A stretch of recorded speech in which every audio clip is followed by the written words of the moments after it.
Surat city દેશ વિદેશમાં diamond city તરીકે પ્રખ્યાત છે. વિશ્વના 100માંથી 90 હીરા સુરત સિટીમાં કટ અને પોલિશ કરવામાં આવે છે. અહીં હજારો હીરાના કારખાનાઓ છે, પરંતુ તમને જાણીને નવાઈ લાગશે કે હીરાનું યુનિટ સુરતની લાજપોર સેન્ટ્રલ જેલમાં પણ કાર્યરત છે.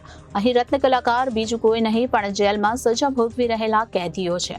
દેશ અને વિદેશમાં રહેતા લોકો જે હીરાની જ્વેલરી પહેરે છે, તેઓને અંદાજ પણ નહીં હોય કે સુરતની જેલમાં તેમની જ્વેલરીમાંના હીરાને કાપીને પોલિશ કરવામાં આવ્યા છે. અહીંના કેદીઓ હીરાને કટિંગ અને પોલિશ કરીને 5,000 થી 20,000 રૂપિયાની કમાણી કરે છે. શહેરના સચિન વિસ્તાર ખાતે આવેલી લાજપોર સેન્ટ્રલ જેલમાં આમ તો લૂંટ, ચોરી, હત્યા સહિત અન્ય ગુનાઓમાં સંડોવાયેલા આરોપીઓ સજા ભોગવી રહ્યા છે, પરંતુ તેઓ દ્વારા જેલની અંદર ખાસ ડાયમંડ યુનિટ ચલાવવામાં આવે છે.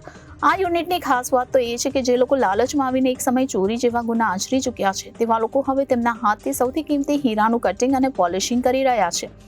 રોજના 100 જેટલા કેદીઓ હીરા કટિંગ અને પોલિશ કરી રહ્યા છે. ડાયમંડ યુનિટમાં રત્ન કલાકારો જે રીતે હીરાને આકાર આપે છે, તેવી જ રીતે જેલની અંદર યુનિટમાં કેદીઓ હીરાનું કટિંગ અને પોલિશિંગ કરી રહ્યા છે.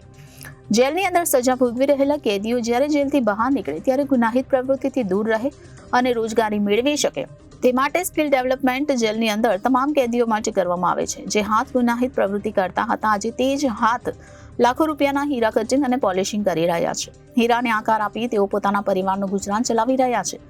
જેલમાંથી ટ્રેનિંગ લઈ જે કેદીઓ જ્યારે જેલની બહાર નીકળ્યા ત્યારે હીરાના કારખાનામાં નોકરી પણ મેળવી ચૂક્યા છે. આ અંગે જેલના અધિક્ષક જે.એન. દેસાઈએ જણાવ્યું કે આપણે જાણીએ છીએ કે સુરત ડાયમંડ સિટી છે અને તેના ભાગરૂપે કેદીઓને સ્કિલ ડેવલપમેન્ટ માટે લાજપોર સેન્ટ્રલ જેલ ખાતે ડાયમંડ યુનિટ ચાલે છે.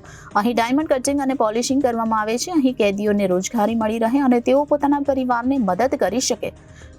હાલ 100 જેટલા બંદીવાનો હીરા કટિંગ અને પોલિશિંગ કરી રહ્યા છે. આ તમામને અહીં તાલીમ આપવામાં આવે છે અને સ્કિલ ડેવલપમેન્ટ કરવામાં આવે છે.